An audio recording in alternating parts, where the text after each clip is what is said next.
안녕하세요. 네, 한국 피부 비만 성형학회 한피성 캠프 시작합니다.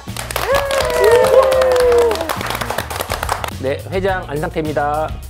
네, 부회장 최경입니다. 총무이사를 맡고 있는 김기훈입니다. 네, 수석학수 이사를 맡고 있는 박경민입니다. 운동 없이 식단만으로 살을 뺄 수 있다. 하나, 둘, 셋.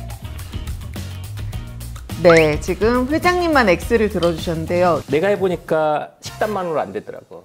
내가 해보니까 그냥 굶고 있었을 때는 잘 살이 안 빠지다가 운동을 시작을 하니까 살이 1kg, 2kg씩 빠져가지고 결국은 한 5kg를 내가 다이어트 했거든?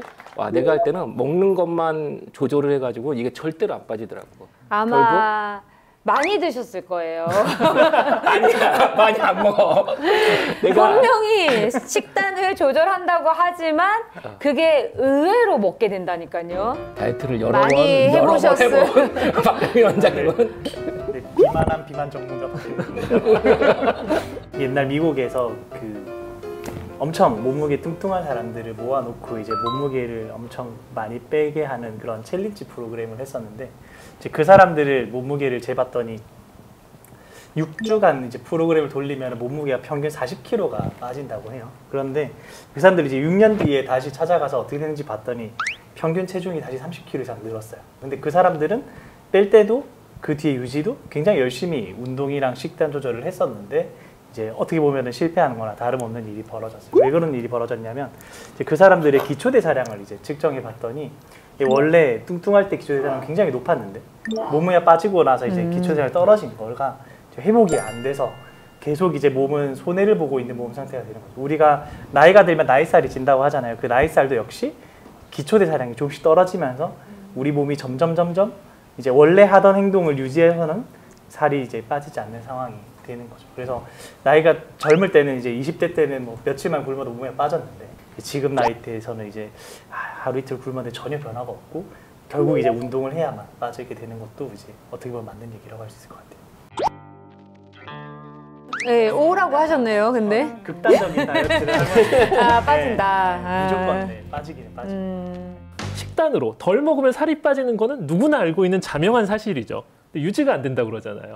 운동은 유지랑 관련이 있어요. 뺄 수는 있으나 유지를 하기 위해서는 운동이 필요한 거죠. 다이어트를 하기 시작했을 때 매일 체중계 위에 올라가는 게 오히려 독이 된다. OX. 하나, 둘, 셋. 오, X가 3분, O가 1분인데요. 저는 예뻐 보이려고 다이어트 하는 거 아니에요? 근데 살이 빠져서 몸무게가 빠져서 예뻐 보이나요? 체형의 변화, 그러니까 모양의 변화, 쉐입의 변화가 중요하다고 생각해요. 그래서 맨날 그 몸무게 재고 얼마나 스트레스 받아요. 스트레스 때문에 폭식하잖아요. 스트레스 호르몬이 비만을 유발하죠. 그렇죠. 그죠? 네. 그러면 그 스트레스를 매일 느끼게 해서 비만하게 만드는 것보다 저는 오히려 그게 독이 된다고 생각합니다. 네, 사실 저는 이제 환자들을 볼 때 제가 매일 체중을 재라라고 얘기를 합니다. 왜냐하면 이게 의지의 문제이기도 하고요. 이게 다이어트를 하다 보면은 뭐 하루 이틀 식단, 운동 그냥 시간을 훅 지내다 보면 어느 날 자기가 조절할 수 없을 만큼 또 살이 찐 걸 느껴요, 환자들이. 근데 왜 체중을 안 재냐 그러면 올라가기 무섭다고 얘기를 많이 하시더라고요. 이 숫자로 봤을 때 그 공포감을 느끼는데 그렇기 때문에 매일 재라. 심지어는 저는 아침 저녁으로 재라고 하거든요. 왜냐면 저녁에는 조금 올라가 있어요. 그리고 아침에는 자는 동안의 대사로 인해서 좀 살이 빠져 있죠. 그리고 그 아침 체중을 보고 오늘 너의 하루의 그 식단을 결정해라. 그러면 이제 그 체중을 보고 미세하게 0. 몇 그램, 몇 킬로그램이라도 이제 조절해 가면서 다이어트를 할 수 있는 거죠. 나의 다이어트에서 더 중요한 건 A. 식단, B. 운동. 하나, 둘, 셋. 오, 모든 분들이 식단을 꼽아주셨네요. 제가 의사 국가고시를 치기 전에 이제 다들 국시 100일부터 이제 뭔가 여기저기 사람들한테 선물 같은 걸 받으면서 공부를 안 하셨군요. 초콜릿. 저만 그랬군요. 그런데 그때 너무 많은 페레로로쉐를 받은 거예요. 국가고시 치기 전에는 몸무게가 90이었는데 국가고시가 끝나고 나니까 몸무게가 110kg가 되는 거예요. 그래서 그때부터 아, 이거 안 되겠다 싶어서 이제 비만을 공부해야 되겠다 하면서 비만 전문가의 길을 걷고 있는데 이 셋이 같이 일할 때가 있었어요. 그래서 점심시간에 먹는 걸 보면은 아 제가 지금 요즘에 찌고 있구나, 얘가 빠지고 있구나. 김기훈 원장하고 이제 박경민 원장이 먹는 양이 틀리더라고. 그걸 보면서 일단 다이어트의 기본은 식단이에요.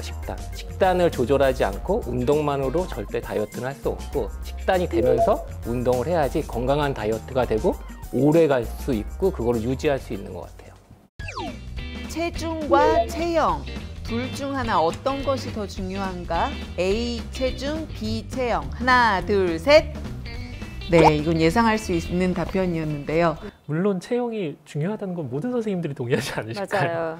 근데 나는 체중하고 체형 둘 다 중요하다고 생각하는데 지금 들면서 이렇게 해야 들려고 했는데 사실 건강을 위해서는 체중이 중요하지 않나?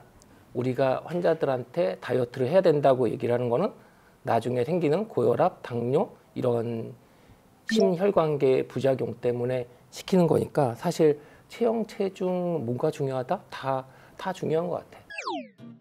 선생님들이 직접 지금까지 해보셨던 나는 이렇게 살을 뺀다, 나의 살 빼는 노하우 한마디씩 해주시면 좋겠습니다. 저쪽부터. 저쪽부터예요. 제일 많이 알고 있잖아. 안 해본 게 없지 않냐? 저요? 안 해본 다이어트가 거의 없죠. 그것들이 이제 티가 잘 안 나는데 저는 사실 위고비를 맞고 있고 네. 작년 10월에 나오자마자부터 시작했고 사실 7kg가 빠졌어요. 근데 네. 아무도 못 알아보고 있어요. 워낙 몸무게가 많았기 때문에 네. 그 정도 빠진 걸로는 이제 티도 안 나는 거죠. 정말 죄송한데 저는 다이어트를 해본 적이 없어요. 저는 사실 매일 다이어트를 합니다. 가장 효과적인이라고 질문을 하셨기 때문에 저는 간헐적 단식을 네, 말씀드리고 싶은데, 이 간헐적 단식을 그냥 단순히 뭐 16시간 금식이 아니라 시간이 중요해요. 그래서 저녁 시간. 네, 저녁 6시부터 다음날 10시까지. 그렇게 하면 한 14시간 이제 아무것도 안 먹는다. 너무 좋고요. 그거 좀 힘들거든요, 사실. 아니, 나는 아침을 안 먹어서 아침 시간은 어차피 안 먹거든. 네. 거의 10년 넘게 아침을 안 먹었으니까. 거기서 저녁만 안 먹으면 아침까지 안 먹는 건 되게 쉬워. 저녁 때 안 먹는 게 되게 힘들죠. 그렇죠. 그게 힘들죠. 저녁 때 안 먹는 게 너무 힘들어서 저녁을 어떻게 안 먹을까? 그거를 생각해야지. 이게 저녁을 드시지 마세요 하면 환자분들이 굉장히 거부감을 느끼는데, 간헐적 단식이란 단어를 쓰면 또 굉장히 좋아하시더라고요. 정말 열심히 다이어트 하는 느낌인가 봐요. 환자가 왔을 때 저 다이어트 계속 반복해서 실패하고 있지만 다시 또 시작해 보려고 해요 할 때 한마디만 조언을 해준다면? 병원에 자주 오세요. 병원에 자주 오세요. 그런 말을 해요. 결국 계속 추적 관찰이 되고 함께 의사랑 같이 해야지 다이어트가 맞아요. 성공되는 거거든요. 그래서 주기적으로 병원에서 만나는 게 중요한 것 같습니다. 자신을 믿으세요. 네. 네, 할 수 있다. 항상 환자들을 만날 때 너가 살 빼고 싶어 하는 이유가 정확하게 뭐예요를 먼저 진지하게 물어보는 편이거든요. 그래서 그 사람이 이제 흔들릴 때도 명확한 동기가 부여되어 있으면은 다시 어떻게든 잘 돌아가는데, 동기가 잘 없고 그냥 뭐 엄마가 빼래서 이렇게 나오면 맞아. 이제 힘들어지더라고요. 본인이 빼고 싶어하는 원인을 정확히 찾아주고 빼고 싶어하는 이유를 정확히 찾아주면 조금 더 수월하게 할 수 있지 않을까 싶습니다. 마음을 어루만지는 의사들 같아요.